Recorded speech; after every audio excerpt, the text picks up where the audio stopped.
Hi, this is John Kenworthy and welcome to this short tutorial on the 7 challenges that you face and identifying your challenges. Now the first challenge is the tension challenge. This is simply the pressure of being caught in the middle with multiple bosses, multiple customers, multiple team members, multiple peers, and the pressure feels to be on. And sometimes it's simply this pressure and the restrictions that are placed on you that causes this tension. Well, what do you need to be able to do is you need to learn how to lead with the restrictions that have been imposed upon you. So your boss hasn't given you the authority or the power to do what you need to be able to do. Well, you've got to learn how to live with that. You're not going to change that in a fraction of a second.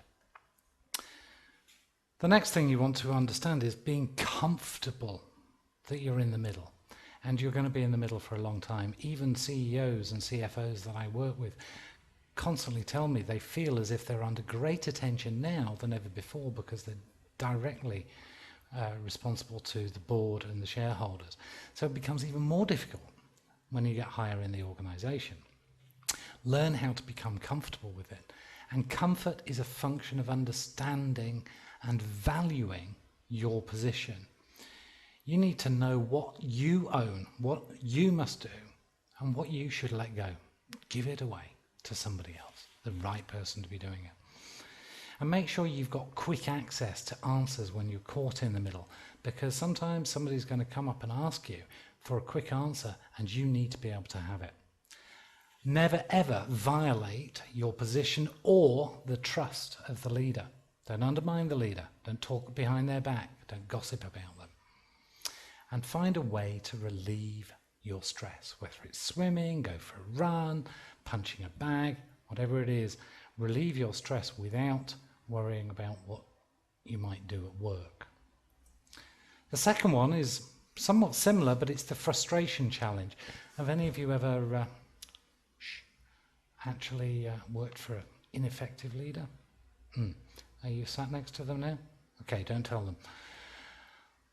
Yeah, let's smile sweetly. Yeah, the trouble is, our temptation is that we want to fix the leaders in our organization. I'm sorry, it's not your job. It is not your job to fix the leader. It's your job to add value to your leader. Nothing more, nothing less.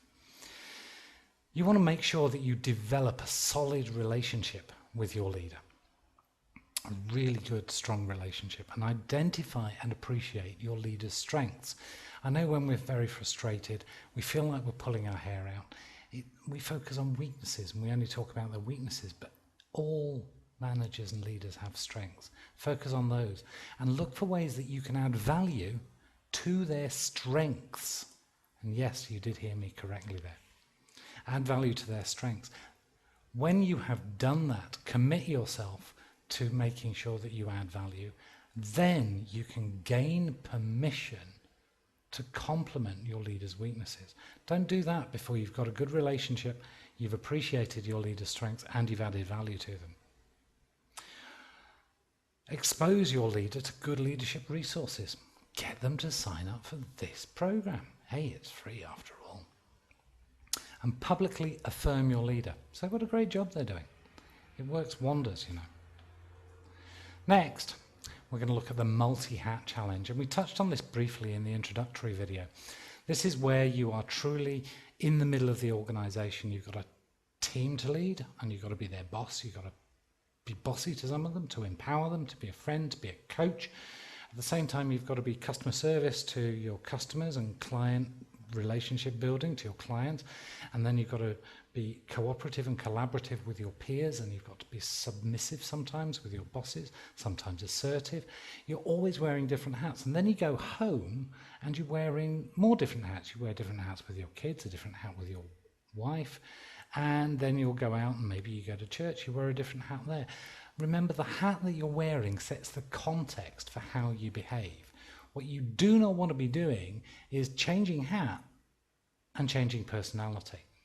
The most common example is somebody who's really, really quite pleasant and genuine out in a networking session or something, then they get into their car, and if you cut into their lane, oh, they're on the horn, they're giving you the finger, they have changed personality.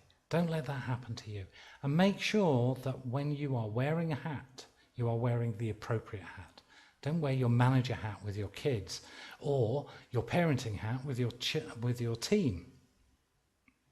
So make sure that you're wearing the most appropriate hat for the situation. Don't neglect the hat that you're actually responsible to wear when you are leading the team and you're in charge of a certain section of the organization. That's your job. You mustn't neglect that. Just because you've got a lot of other hats to wear does not give you that excuse. And remain flexible. Be able to flex between different hats and different roles.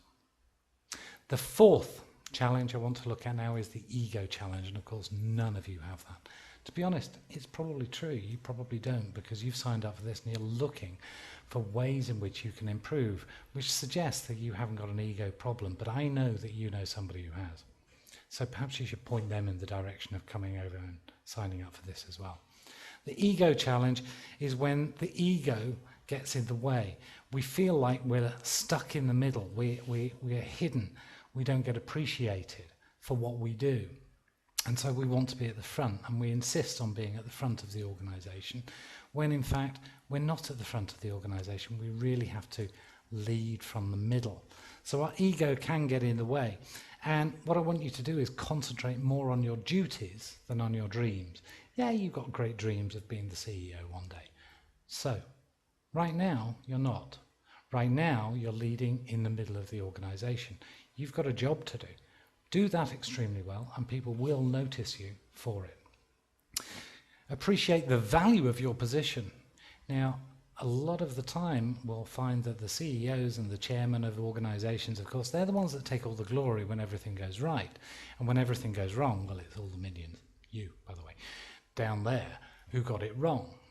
Now, the truth, you know that the good projects are your responsibility, but so are the bad ones.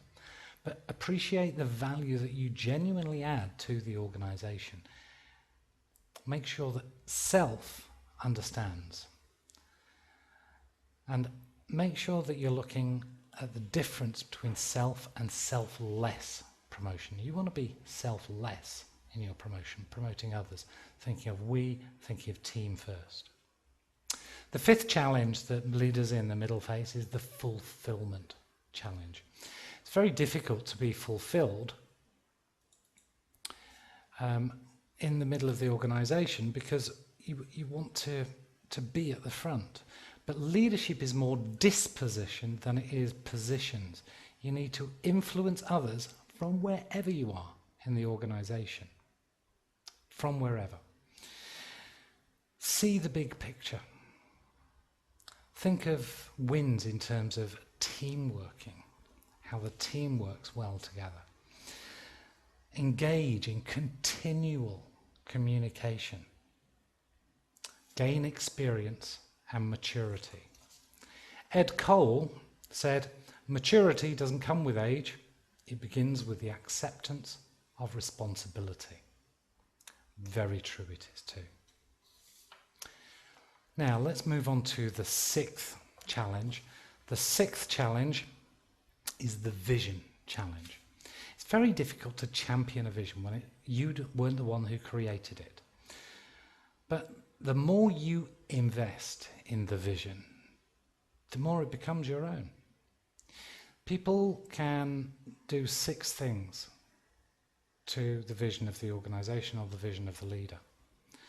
The first and most common is they attack it. They criticise it. They don't like it. They don't agree with it. So they're simply criticising it.